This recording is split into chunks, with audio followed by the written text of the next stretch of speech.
அடுத்ததாக நெஞ்சை பிழிந்தது பிஞ்சை சுட்டது என்ற நூலினை திறனாய்வு செய்த கவிஞர் சொர்ணபாரதி ஐயா அவர்களை அழைக்கின்றேன். சிறப்போடும் நடைபெற்று கொண்டிருக்கிற கவி மாமணி ஐயா ராமன் அவர்களின் 5 நூல்கள் வெளியீட்டு விழாவை தலைமை தாங்கி வெளியிட்டு சென்றிருக்கிற ஐயா ஏர்வாடியார் அவர்களே, நூலை வெளியிட்டு சிறப்பித்திருக்கிற பேராளர்களே, விழாவின் நாயகன் ஐயா ராமன் அவர்களே, ஐயா குமரிச்செழியன் அவர்களே, என் அன்பிற்கினிய ஐயா பாவலர் ராமச்சந்திரன் அவர்களே, திருவைபாபு அவர்களே, கார்முகிலன் அவர்களே, தமிழீழன் அவர்களே, பேசி சென்றிருக்கிற எழிலரசு அவர்களே, தமிழ் மணவாளன் அவர்களே, இந்த நிகழ்வை சிறப்பாக நடத்தி கொண்டிருக்கிற அன்பிற்குரிய 20 வயது இளைஞர் பட்ராச பாரதி அவர்களே, மற்றும் இங்கே அரங்கத்தை அழகு சேர்த்து கொண்டிருக்கின்ற அன்பிற்குரிய பேராளர்களே, தமிழ் அறிஞர் பெருமக்களே, உங்கள் அனைவரையும் முத்தான தமிழெடுத்து சத்தான முதல் வணக்கத்தை தெரிவித்துக் கொள்கிறேன். இந்த இனிய நிகழ்வினை படமாக்கி கொண்டிருக்கின்ற எனது 30 ஆண்டு கால நண்பன் நாகப்பன் அவர்களுக்கு எனது மனமார்ந்த வாழ்த்துக்களை தெரிவித்துக் கொள்கிறேன். நாங்கள் எல்லாம் ஒன்றா வளர்ந்தவங்க.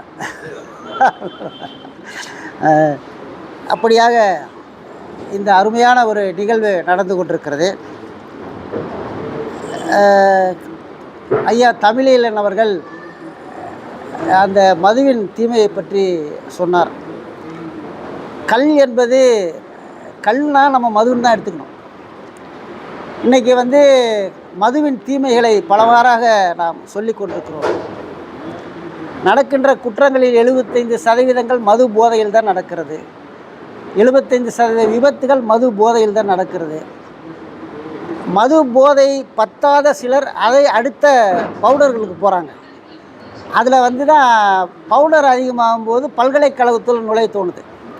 இப்படியான விஷயங்கள் நடந்து கொண்டிருக்கிறது. இப்போ கல் இறக்கணும் அப்படின்னு ஏன் சொல்லணுன்ற, எவ்வளவு தான் வயிறு முட்டை கல் குடித்தாலும் அதனால் மரணம் ஏற்படுவதில்லை.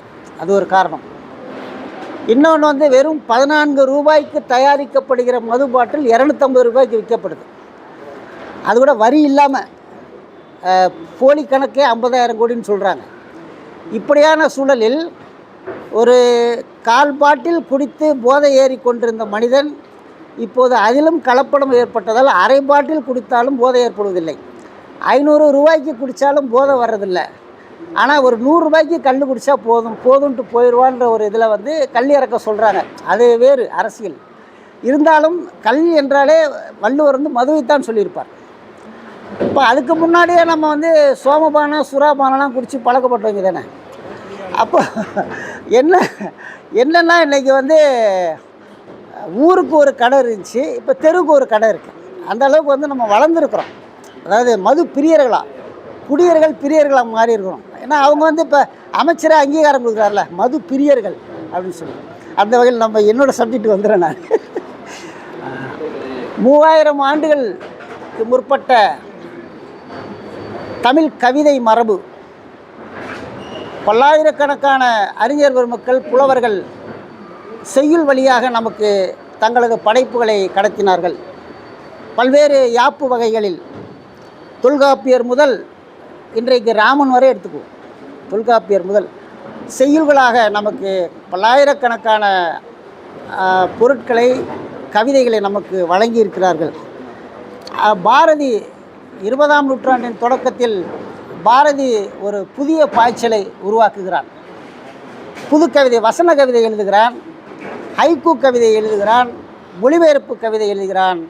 செய்யுள் வடிவாக இருந்த அந்த கவிதையை மடைமாற்றி பாமரருக்கும் அந்த கவிதைகளை கொண்டு சேர்க்கிறான்.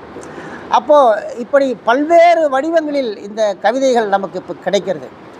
இப்போ கவிதைகளில் எதுகை மோனை தான் முக்கியமா, யாப்பு முக்கியம்னு பார்த்தா அதில் பொருள் இருக்குதா, கருத்து இருக்குதான்றது பார்க்க வேண்டியது.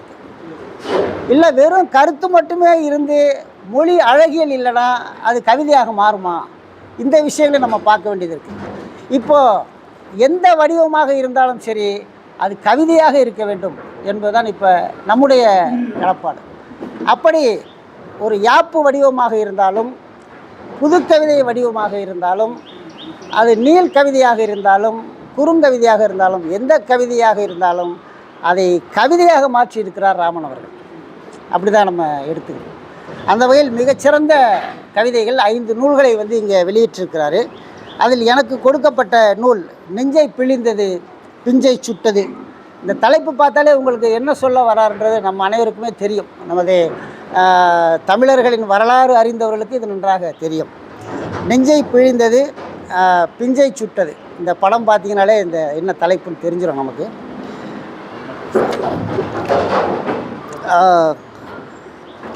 72 பக்கங்கள், 80 ரூபாய் போட்டு கவிதை சக்தி இயக்கம் வெளியிட்டிருக்கு. இந்த நூலை தந்தைக்கும் தாய்க்கும் காணிக்கையாக்கி இருக்கிறார். அவர் சொல்கிறார் முன்னுரையில், கண்முன் நடக்கும் நிகழ்வுகள் நம் குடும்பத்தை சிதைக்கிறது. மதுவினால் மரணம் எங்கும் நிகழ்கிறது. யாருக்கும் கவலை இல்லை, அரசுக்கும் கவலை இல்லை. குடும்பம் சீரழிகிறது. தமிழக மீனவர்கள் கொலை, காடுகளை அழித்தல், அரசும் அதிகாரிகளும் கண்டுகொள்வதில்லை. இந்த கவிதைகள் மூலம் அதை நான் தடுக்க கோரிக்கை வைக்கிறேன்றார். இப்போ இது கவிதை இல்லை, அரசுக்கு கோரிக்கை வைக்கிறார். இந்த கோரிக்கையை கவிதை வடிவாக வைக்கிறார். இந்த கோரிக்கை நாடு முழுவதும் பெற வேண்டும்.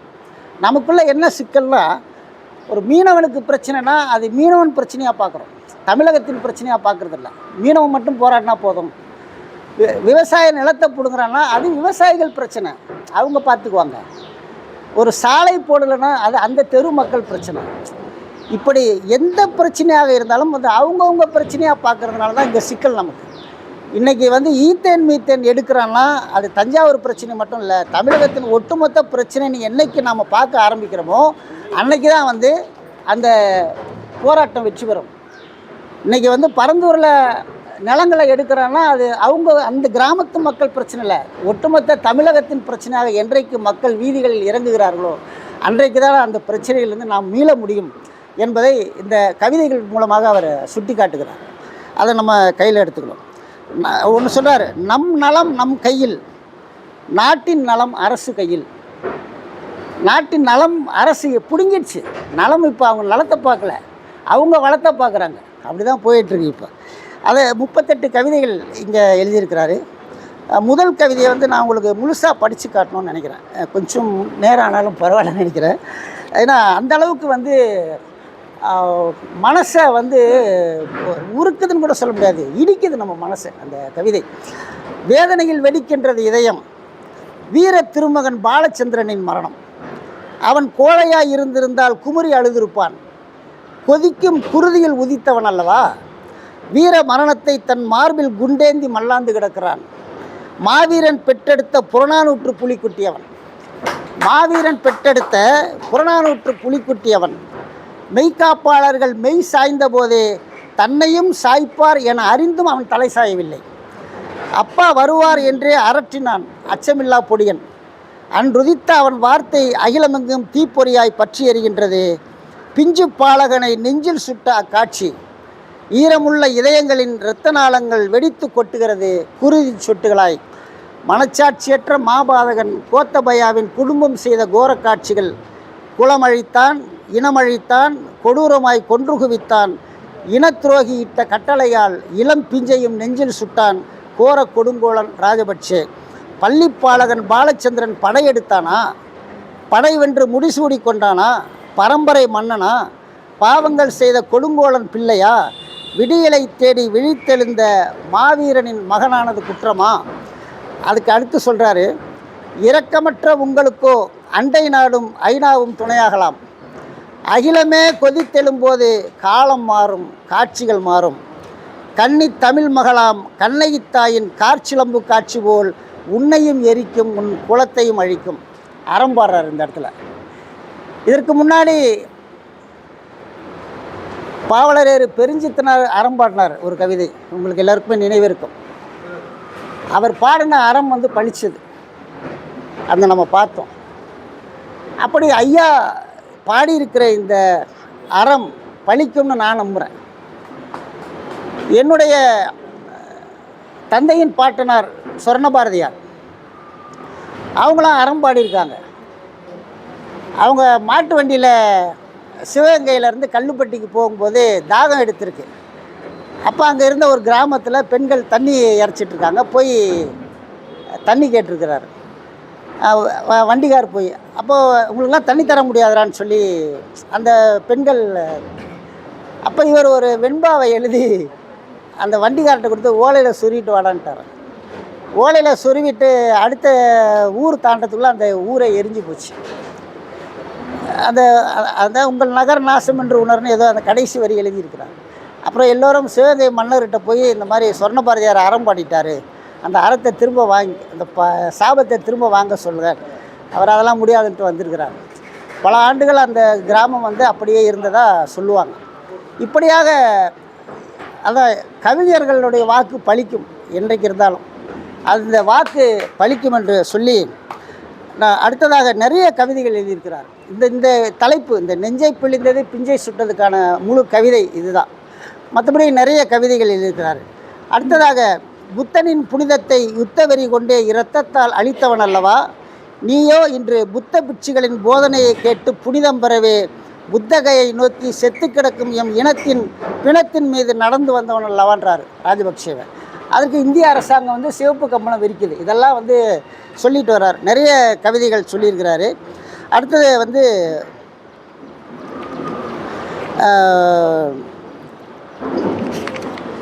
கல்லூரி வளாகங்களா களரி கழகங்களா, அதாவது சட்டக்கல்லூரியில் நடந்த கலவரம் அனைவருக்குமே தெரியும். அதை பற்றி எழுதுகிறாரு.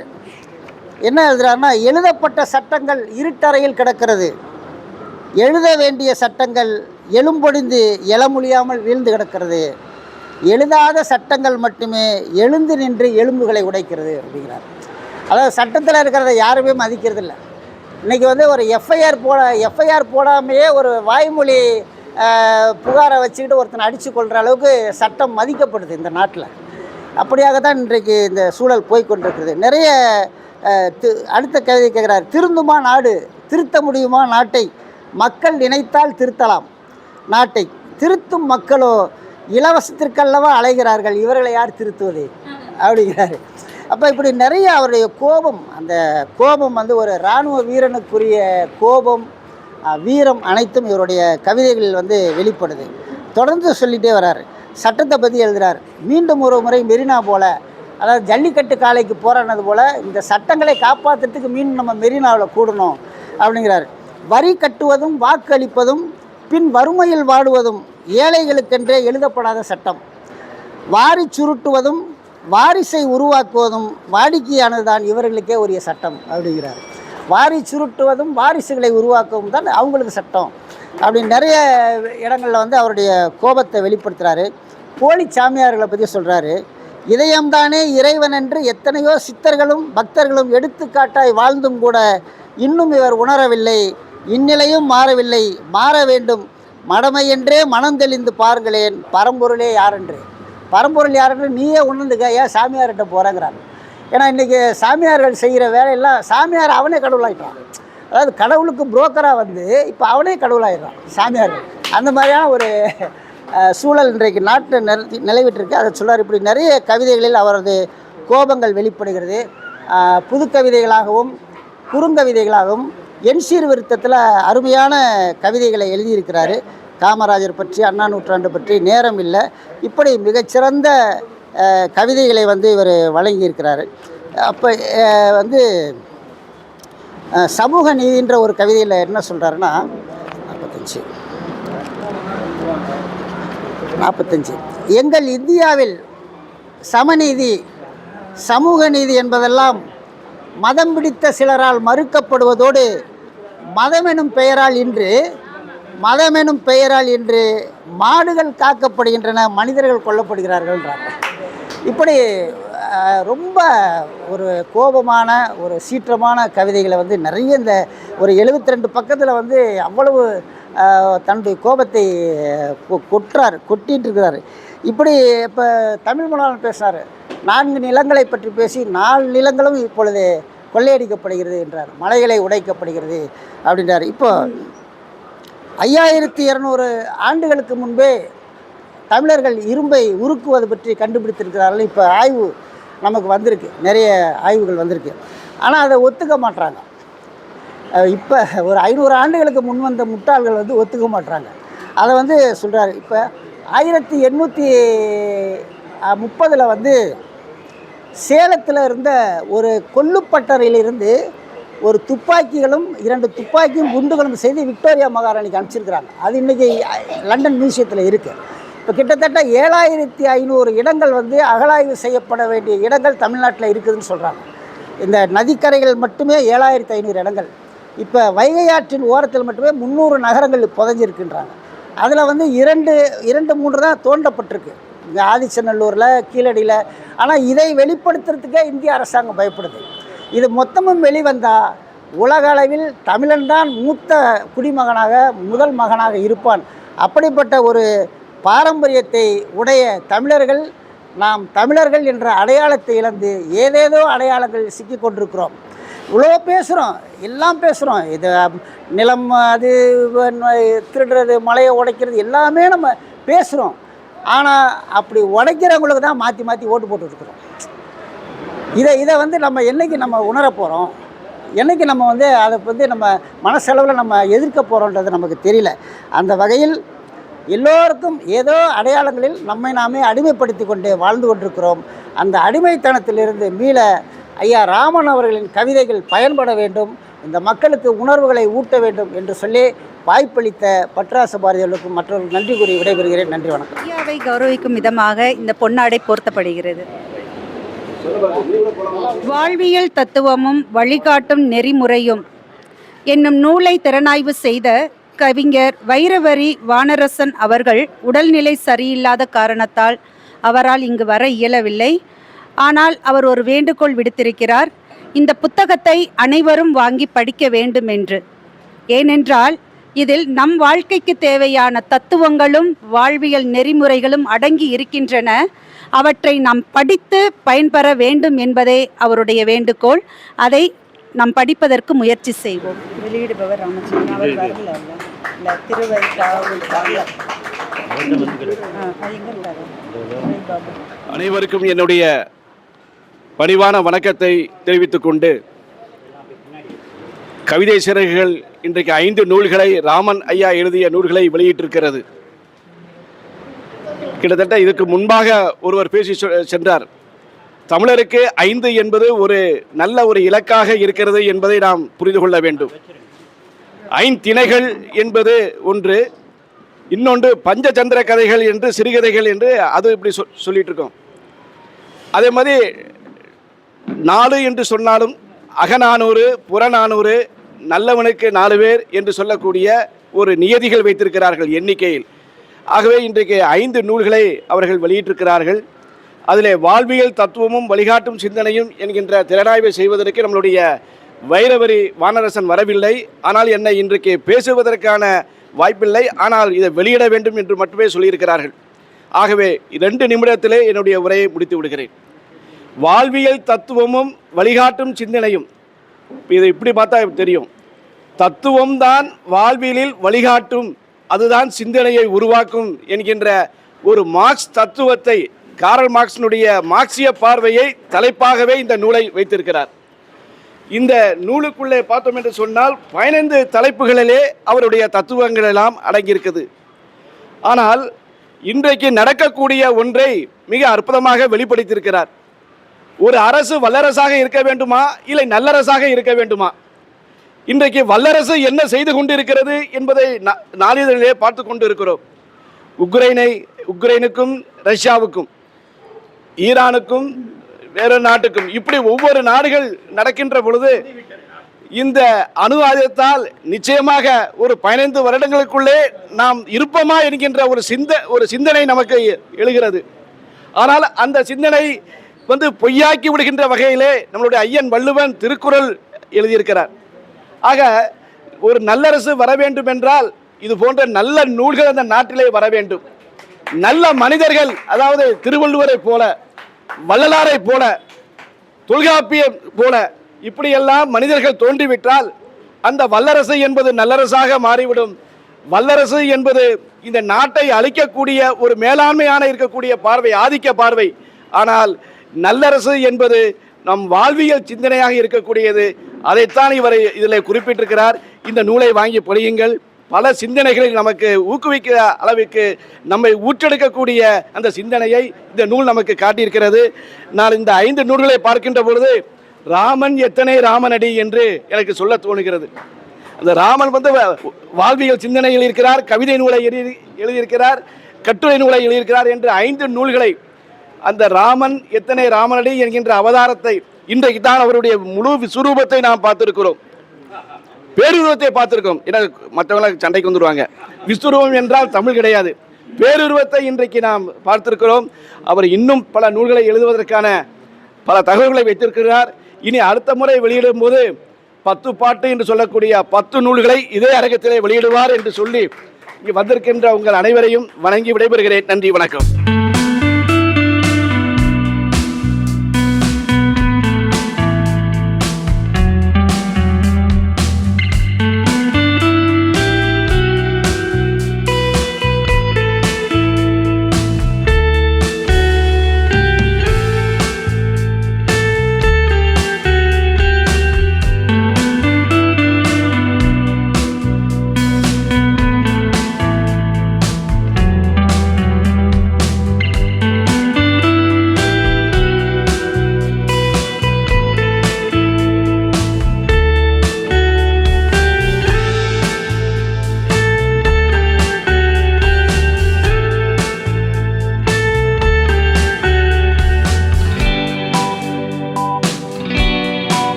நமக்கு தொழில் கவிதை நாட்டுக்கு உழைத்தல் இமைப்பொழுதும் சோராதிருத்தல் உமைக்கினிய மைந்தன் கணநாதன் நம்முடைய வாழ்விப்பான் சிந்தையே இம்மொன்றும் செய்.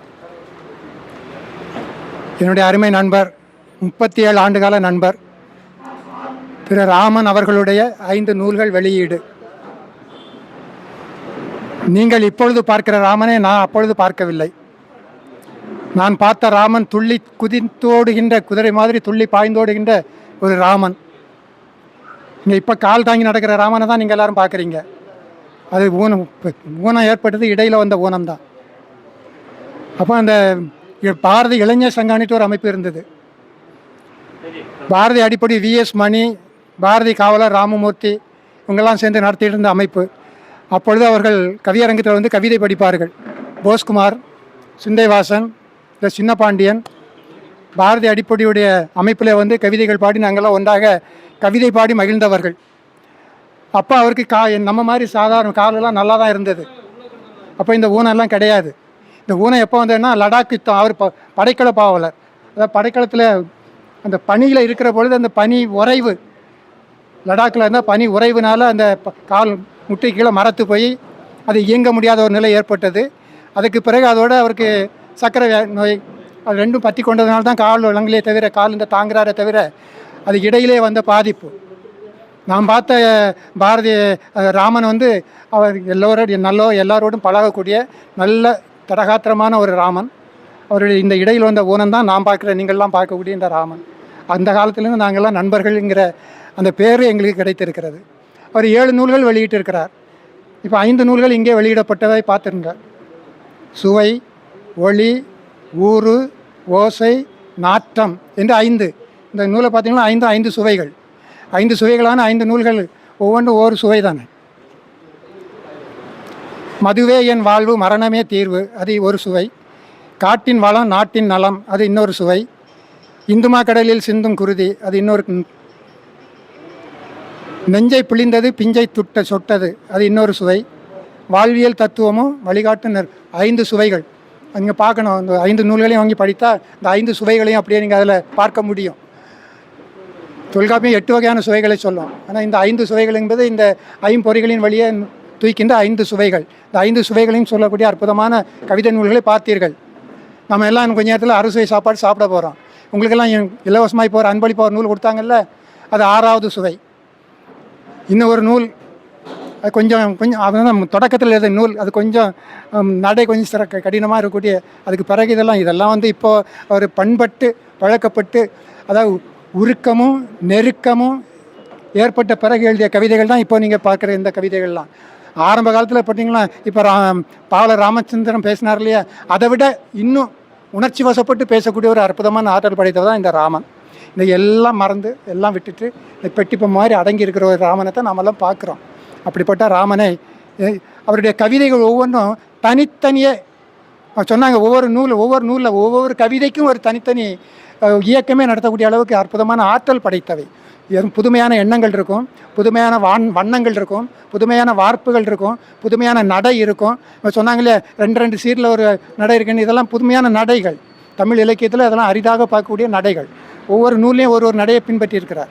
நான் முழுமையாக படிக்கலை, ஏன்னா இப்போ தான் நூலையே பார்க்குறேன். ஆனால் ஒவ்வொரு நூலும் ஒவ்வொரு நடை வகை, ஒவ்வொரு பொருள் வகை, நடை வகை, இவையெல்லாம் தனித்தனியாக இருப்பதை பார்க்கணும். 5 நூல்களையும் வாங்கி படிங்க.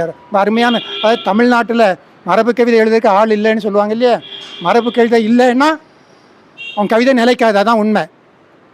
கண்ணதாசன் வந்து நிறைய சினிமா பாடல்கள் எழுதினார். அவர் நிலைச்சு நிற்கிறது அவருடைய மரபு கவிதைகள். 7 தொகுதிகள் வெளிவந்திருக்கின்றன. அந்த மரபு கவிதைலாம் அவர் நிலைத்து நிற்கிறார். சினிமா பாடல்கள் பாடித்தபடியே போயிடுவாங்க. அது மாதிரி இந்த வேளாங்கண்ணி பொன்னிவளனுடைய கவிதைகள்லாம் படிக்கணும். யார் படிக்கிறாங்க? கவிதை எனக்கு கிடைக்கலன்னு நினைக்கிறேன், ஆனால் நான் படிச்சிருக்கேன். அந்த மாதிரி கவிதைகள்லாம் இப்போ கிடைக்காது. அந்த கவிதைகள்லாம் படித்தா தான் அதனுடைய ஆழம் என்ன, அகலம் என்ன, அதனுடைய உருக்கம் என்ன, அது எப்படி நெருக்குகிறது, அது எப்படி மற்றவங்களுடைய பெருக்கத்திற்கு பயன்படுகிறது என்றெல்லாம் பார்க்கணுன்னு சொன்னால் படிக்கணும். யாரும் படிக்கிறதே இல்லை. இப்போ அந்த கவிதை நூலாம் கொடுத்தாங்க, எத்தனை பேர் படிப்பீங்க? நிச்சயமாக சொல்கிறேன், ஏதோ 1-2 பேரை தவிர மாதிரி படிக்கவே மாட்டாங்க. நான் சொல்கிறேன், நாங்கள்லாம் கவிதை வெளியிட்டுட்டு எல்லாருக்கும் கவிதை நூல்களை கொடுக்குறோம். ஆனால் யாரும் அதை படிக்கிறதே இல்லை. யாரும் படிக்கிறதில்ல. நான் சத்தியம் கூட பண்ணிடுவேன்.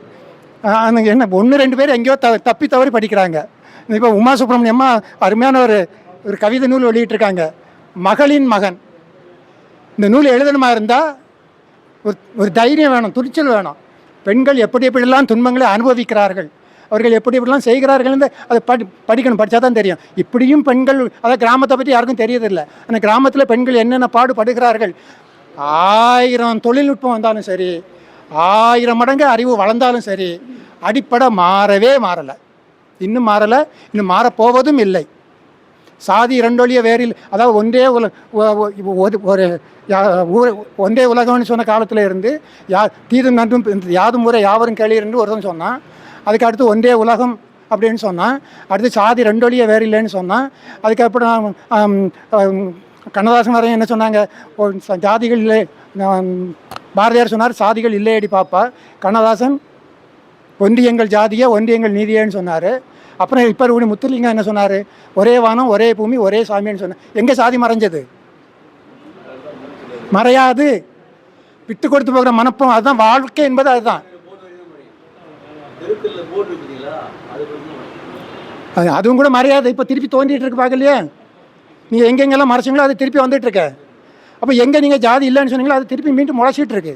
இதெல்லாம் மாறவே மாறாது. மனுஷன்தான் மாறணும், அவன் மனத்தான் மாறணுமே தவிர வேறு எதுவும் மாறாது. இதெல்லாம் அடிப்படையில் மாற்றவே மாறாது. இதெல்லாம் அந்த மாதிரி போயிட்டுருக்கும். இந்த சூழலில் நீங்கள் கோடம்பாக்கன்னு இப்போ பார்க்குறீங்க, இந்த கோடம்பாக்கம் வேறு. கோடாபாக்கு அவன் ஆங்கிலேயனுடைய குதிரை லாயமாக இருந்த இடம் இது. கோடாபாக்கு குதிரை லாயம், குதிரை மேய்வதற்காக இருந்த அந்த குதிரை லாயம் கட்டுற இடமா இருந்த இடம் தான் இந்த இடம். இன்றைக்கி நீங்கள் பார்க்குற கோடம்பாக்கம் வேறு. நான் வரும்போதெல்லாம் இங்கே ஒன்றுமே கிடையாது. நான் 72 73 இங்கே வரும்போது இங்கே ஒன்றுமே கிடையாது. அங்கங்கே ஏதோ 1 2 வீடுகள் இருக்கும், அங்கே குச்சிகள் இருக்கும், அதான் இருந்தே தவிர ஒரு புல்வெளி காடு அப்படி இருந்த இடம் தான். இதெல்லாம் பார்த்து பார்த்து இதை விட அவர் அதிகமாக லடாக்கில் பார்த்துருப்பார். தெரியுங்களா? இந்தியாவுடைய லடாக் இப்போ யுத்த காலத்தில் எல்லாம் அழிஞ்சு போன நம்ம அந்த லடாக்கை பற்றி அவர் எவ்வளோ பார்த்துருப்பார். அந்த வேதனை அவர் அந்த அந்த புரிகின்ற அந்த எண்ணங்கள், எழுத்தோவியங்கள் இதெல்லாம் பார்த்து அந்த மரத்து அந்த உள்ளம் அதை வாங்கி தான் இந்த நூல்களில் இன்றைக்கி பதிவு செய்திருக்கிறார். 7 நூல்கள் தான் அவர் எழுதியிருக்கிறாரு.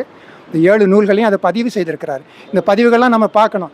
அதாவது சொன்னால் மிகச்சிறந்த ஒரு கவிஞர் அப்படின்னு சொன்னேன். மிகச்சிறந்த கவிஞருங்க நான் 2ஆம் தரம்னு சொல்லிடுவேன். அவன் தான் கவிஞன்.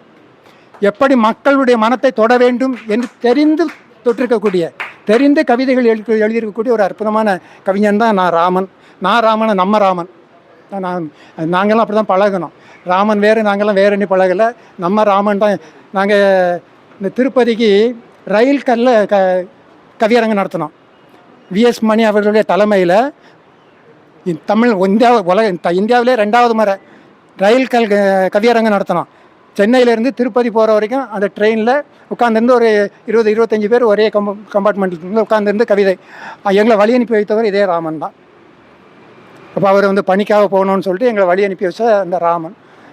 தமிழ்நாட்டில் இது வரைக்கும் 3 முறை தான் இந்த ரயில் கவியரங்கம் நடந்திருக்குது. ஒன்று மயிலாடுதுறையில் ஊவே சாமிநாதர் தலைமையில் நடந்தது. 2வது நாங்கள் நடத்திய சென்னையிலிருந்து திருப்பதி வரைக்கும். 3வது கீவாஜா, அதுக்கு இடையில கீவாஜா ஒன்று நடத்தியிருக்காரு. கீவாஜா தலைமையில் ஒரு ரயில் கவியரங்கம் நடந்திருக்குது. 3வது கவியரங்கம் நாங்கள் நடத்தினது. 4வது இன்னொரு கவியரங்கம் திருவான்மியூர்லேருந்து சென்னை வரைக்கும் ஒரு கவியரங்கம் நடந்திருக்கிறது. இந்த 4 கவியரங்கம் தான் ரயில் கவியரங்கங்கள் இது வரைக்கும் நடந்திருக்கு. இந்த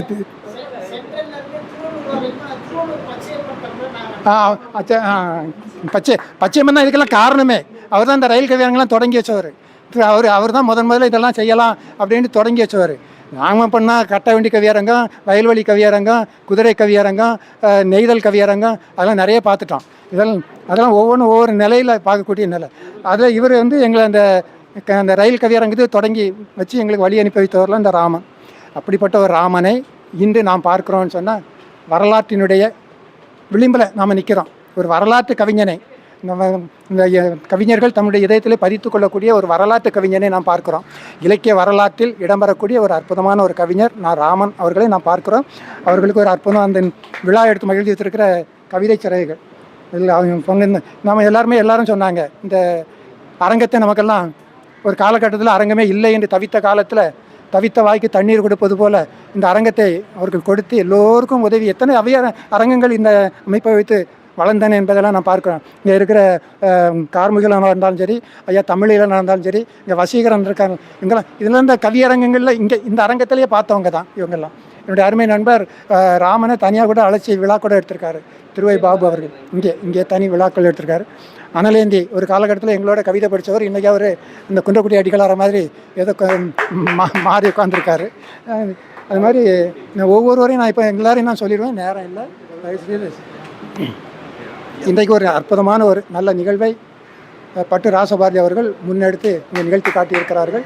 எல்லோரையும் வாழ்த்தி வணங்கி நன்றி கூறி விடைபெறுகிறேன். நன்றி, வணக்கம். தமிழ் தன்னுரிமை இயக்கத்தின் தலைவர் சமூக போராளி ஐயா பாவலர் மு ராமச்சந்திரன் அவர்கள் 2 மணித்துளிகள் வாழ்த்துரை வழங்குவார். அன்பு நண்பர்களே, தமிழ் இனத்தினுடைய மிகப்பெரிய வித்தாக இன்றைக்கு நமக்கெல்லாம் தெரிகின்றவர் ஐயா ராமன் அவர்கள். ராமன் அவர்களை பற்றி நாம் பல நாட்களாக அறிந்திருக்கின்றோம். ராமன் அவர்கள் இந்த இடத்திலே தன்னுடைய இடத்தை கொடுத்து பல்வேறு நிகழ்ச்சிகளை இங்கே நடத்தி இருக்கின்றார். அவருடைய இடத்திலேயே அவருடைய நூட்களை வெளியிடுகின்ற ஒரு நிகழ்ச்சி இது. கவிஞர்கள் என்பது அவர்கள் பிறப்பதில்லை, தாயால் தந்தையால் வடிவமைக்கப்படுகின்றவர்கள். நாம் எல்லாம் குழந்தைகளாக இருக்கும் பொழுதே தாயுடைய வயிற்றிலே இருந்து மொழியை கற்றுக்கொள்கின்றோம். நாம் குழந்தையாக இருக்கின்ற பொழுது எப்படி என்றால் தாயினுடைய அறிவு செவித்திறனால் நம்முடைய குழந்தையாக இருக்கின்ற பொழுது நம்முடைய மூளை வளர்ச்சியிலேயே ஊட்டப்படுகின்றது. அதனால்தான் அதை தாய்மொழி என்று சொல்லுகின்றோம். அந்த உணர்ச்சியினுடைய வெள்ளம் போல வெளிப்பாடு போல நம்முடைய ராமன் அவர்கள் இன்றைக்கு இருக்கின்றார். ராமன் அவர்களுடைய நூட்களை எல்லாம் நான் இதுவரையில் படிக்கவில்லை. ஆனால் படித்து ஆய்ந்து அதை பற்றி பேசியவர்களுடைய பொழிவையெல்லாம் கேட்கின்ற பொழுது இந்த மனிதர்களுடைய சிந்தனை எப்படி இருந்திருக்கும் என்பதை நினைத்து நாமெல்லாம் பெருமை கொள்கின்றோம். ஒரு கவிஞன் என்பவன் தன்னை பற்றி சிந்திக்காதவன். உலகத்தை பற்றி, ஊரை பற்றி, நட்புகளை பற்றி, அன்பு பாசங்களை பற்றி, வீரம் செழிப்பு எதை பற்றியும் சிந்திக்கின்ற மன ஆற்றல் உடையவர்கள்தான் கவிஞர்கள். அந்த கவிஞர்களைத்தான் இன்றைக்கு தலைமையாக இருக்கின்ற ராமன் அவர்களை வைத்துக்கொண்டு இங்கே குமரி செழியன் அவர்கள் தலைமையிலே பட்டுராச பாரதி அவர்களுடைய வழி நடத்துதலே இங்கே நாம் எல்லாம் சேர்ந்து சிரிக்கின்றோம். பல்வேறு பட்டிமன்றங்களில் கலந்து கொண்டவர்களெல்லாம் இன்றைக்கு வந்திருக்கின்றோம். ஆனால் இவருடைய சிந்தனையை நான் பார்க்கின்றேன் 5 கரங்கள் போல, 5 விரல்களைப் போல. ஒரு கை இன்னொரு கையோடு சேருகின்ற பொழுது 10 விரல்களும் 5 விரல்களாக ஆகிவிடுகின்றது. கும்பிடுகின்றோம். அப்படி போல நம்முடைய ராமன் அவர்களுடைய படைப்பு 5 விரல்கள் போல இந்த தமிழ் சமுதாயத்தை எப்படியெல்லாம் கைபிடித்து நடக்க வேண்டும் என்கின்ற ஆவலை வெளிப்படுத்துகின்ற விதமாக இந்த நூட்களெல்லாம் இருக்கும் போல் இருக்கின்றது. மிக அருமையான மனிதர். அவர் பிறந்தது தன்னுடைய தாய்மொழிக்கும் தாய் மண்ணிற்கும் செய்ய வேண்டிய ஒரு மிகப்பெரிய கடமையை செய்திருக்கின்றார். ஒவ்வொருவரும் இராணுவத்திற்கு போகின்றவர்களெல்லாம் போர் வீரர்கள். ஆனால் இந்த மண்ணிலே தோன்றுகின்றவர்கள் எல்லாம் கம்பன் வீட்டு கட்டுத்தறிகள். கம்பனுடைய வீட்டில் இருக்கின்ற கட்டுகின்ற தறிகள் கூட பேசுமோ, கவிதை படைக்குமோ. அப்படி இராணுவ வீரராக இருந்து கொண்டு ஒரு மாவீரராக ஒரு 5 இலக்கியங்களை படைத்திருக்கின்றார். 50 காப்பியங்களைப் போல 5 இலக்கியங்களை நாம் படிப்பதை போல இந்த 5 நூட்களையும் படிக்க வேண்டும் போல் இருக்கின்றது. தமிழர்களை நாம் தலைநிமிரச் செய்வதற்கு கவிஞர்கள் புலவர்களால் தான் முடியும். எந்த சட்டத்தால் முடியாது. நம்முடைய நீதி நெறிகள் தான் சிந்திக்க வைக்கும். ஆங்கிலேயன் வருவதற்கு முன்னால் இங்கே சட்டங்கள் கிடையாது. எல்லாம் நீதி நெறிதான். ஆனால் இன்றைக்கு அவற்றையெல்லாம் படிக்க மறந்துவிட்டு ஆங்கிலத்தை படிக்க வேண்டிய ஒரு சூழ்நிலையை உருவாக்கி இருக்கின்ற அரசுகளை எல்லாம் நாம் என்னென்று சொல்லுவது? வேலை இல்லாதவர்களாக இங்கே வருகை தந்திருக்கின்ற கவிஞர்களும் அறிஞர்களும் புலவர்களும். ஆனால் நம்முடைய நூட்களை எல்லாம் ஏற்பது இருக்க வேண்டும். தமிழ்நாடு அரசு முகவரி தமிழ்தான் என்பதை உறுதிப்படுத்த வேண்டும் என்றால் தமிழ் அறிஞர்களை முன்னால் நிறுத்த வேண்டும். தமிழ் என்கின்ற சொல்லே 3ஆக படைக்கப்பட்டிருக்கின்றது. இயல், இசை, நாடகம். இயலும் இசையும் நாடகம் என்றால் என்ன பொருள்? நாம் இயல்பை சொல்லுகின்றோம், எழுதுகின்றோம். ஆனால் அதையெல்லாம் நாடகமாக்கிவிட்டு போய்விடக்கூடாது. அரசுகள் தமிழ் புலவர்களை எல்லாம் சிறப்பிக்க வேண்டும். எத்தனை விருதுகள் இருக்கின்றது? அத்தனை விருதுகளும் இது போன்ற ராமன் போன்றவர்களுக்கு அழைத்து கொடுக்க வேண்டும். நாமெல்லாம் வேலை இல்லாதவர்களா? அரசியல்வாதியை விட மிக சிந்தனையாளர்கள் நாம் நாம் பாட பஜனை இல்லை, நாம் பாடத்தான் புறநானூறு அமையும். அகம் 400 புறநானூறு தமிழ் கவிஞர்களுடைய பாடலிலே எழுந்தது. அவை அகத்தையும் பாடுகின்றோம், இன்பத்தையும் மகிழ்ச்சியையும் பாடுகின்றோம். வெளியில் வருகின்ற பகைகளை எல்லாம் சாடுவதற்கும், நாம் வீரம் கொண்டு எழுவதற்கும், கையிலே கருவிகளை ஏந்துவதற்கும் புறநானூரை பாடுகின்றோம். அந்த பாடல் வரிசையிலே திரு ராமன் அவர்கள் இன்றைக்கு நிமிர்ந்து நிற்கின்றார். கோடம்பாக்கத்தில், கோடு அளம்பாக்கம், இங்கெல்லாம் மரம் செடிகள் எல்லாம் பெரும் தோப்புகளாக நின்ற நிலம் இது.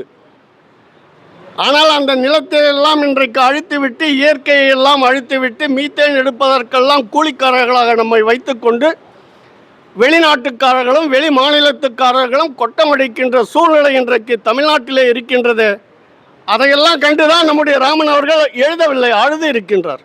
புத்தகம் முழுவதும் கவிதையாக அழுது இருக்கின்றார், வடிக்கின்றார். ஒரு இனம் நிலத்தின் நிலம் இல்லாமல் எப்படி நிற்க முடியும்? ஒரு இனம், ஒரு காடு மலை இல்லாமல் சிங்கம் புலி கரடி யானைகள்லாம் எப்படி வாழ முடியும்? பகுத்துண்டு பல்லுயிர் ஓம்புதல், அதுதான் தமிழர்களுடைய அறம். தமிழர்களுக்கு எழுதப்படாத சட்டம், தமிழர்களுக்கு துணிவு என்கின்ற உணவை ஊட்டுகின்ற நூட்களை படைத்த தமிழினத்தினுடைய முன்னோர்கள் இன்றைக்கு நம்மையெல்லாம் வழிநடத்த வைத்திருக்கின்றார்கள். இங்கே வருகை தந்திருக்கின்ற தமிழ் ஏனனாக இருக்கட்டும், நம்முடைய கார்முகிலனாக, அவருடைய அருகிலே இருக்கின்ற நண்பர் பாரதி, நம்முடைய குமரிச்செழியன் போன்றவர்கள் எல்லாம், இன்றைக்கு குடியாத்தம் குமணன் போன்றவர்கள் எல்லாம் நாமெல்லாம் அதைத்தான் சொல்லுகின்றோம், அதை தான் எழுதுகின்றோம். முனியாண்டி போன்றவர்கள் எல்லாம், கனித்தமிழ் தாசன். நமக்கு வேற என்ன வேலை? நம்ம கூலிக்காக எழுதுகிறோம். இந்த புத்தகத்தை தமிழ்நாடு அரசு உடனே 5 புத்தகங்களையும் வாங்கி அரசனுடைய சொத்தாக அறிவிக்க வேண்டும். நாம் எழுதுகின்ற வெளியிடுகின்ற ஒவ்வொரு நூட்களையும் தமிழ்நாடு அரசு அதை வாங்க வேண்டும். இதனுடைய கூலி தொகையை யார் கொடுப்பது? ஒரு புத்தகம் அடிப்பதற்கு 50,000 1 லட்சம் ரூபாய் ஆகுது. யார் கொடுப்பது?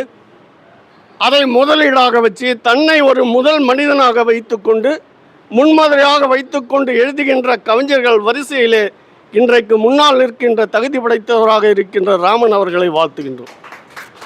இது யாருடைய மேடை? ஒரு குழந்தை தாயின் வயிற்றிலே விழும் பொழுது அழுது கொண்டு விழுகின்றது. ஆனால் அதுவே மெல்ல மெல்ல கை ஊன்றி கால் ஊன்றி எழுந்து நடந்து தனக்குத்தானே மேடை அமைத்திருக்கின்றது. ராமன் அவர்களுடைய செயல். இந்த மேடையை தமிழ்நாடு அரசு கொடுத்துருக்கா? தமிழ்நாடு அரசு இன்றைக்கு வள்ளுவர் கோட்டத்தை எத்தனை கோடி ரூபாய் செலவு செய்திருக்கின்றது. அதில் எல்லாம் இது போன்ற விழாக்கள் நடத்துவதற்கு அரசாங்கம் தர வேண்டும், இலவசமாக தர வேண்டும். நாம் போனால் 20 லட்சம், 20,000, 30,000, 50,000. என்ன நாடு என்ன இது? வயிற்றெழுச்சலால் பேசவில்லை, வளர்ந்தவர்களை பார்த்து பேசுகின்றோம். நீங்கள் வளர்ந்துட்டீங்க, மற்றவர்கள் வளர வேண்டும் அல்லவா? தமிழ் எல்லா மொழியும் வாழ்கின்றது இந்தியாவில். தமிழ்நாட்டில் ஆங்கிலம் கொடிகட்டி பறக்கின்றது. வீட்டுக்கு போனால் மம்மி டாடி என்று நம்முடைய குழந்தைகள் பேசுகின்றார்கள். அதையெல்லாம் வாழ வைக்கின்ற பொறுப்பு யாருடைய கையில் இருக்கின்றது? தமிழ்நாடு அரசு கையிலும் மத்திய அரசு கையிலும் இருக்கின்றது. ஆனால் அதையெல்லாம் நாம் மறந்துவிட்டு இன்றைக்கு தன்னுடைய காலிலே தன்னுடைய கைகளை ஊன்றி எழுகின்ற ஒரு சிறுவனை போல எழுந்து இன்றைக்கு நமக்கெல்லாம் முகமாக காட்டி நிற்கின்ற, வளர்ந்து நிற்கின்ற திருவாளர் ராமன் அவர்கள் வாழ்க வாழ்க. அவருடைய வழியிலே இருக்கின்ற நாம் எல்லோரும் வாழ்க. இந்த நாடு வாழ வேண்டும், மொழி வாழ வேண்டும், இனம் வாழ வேண்டும் என்று கூறிக்கொண்டு இங்கே வந்து சிறப்பிக்கின்ற உங்கள் அனைவருடைய வரிசையிலே நான் கடைகோடியாக நின்று வாழ்த்துகின்றேன். நன்றி, வணக்கம்.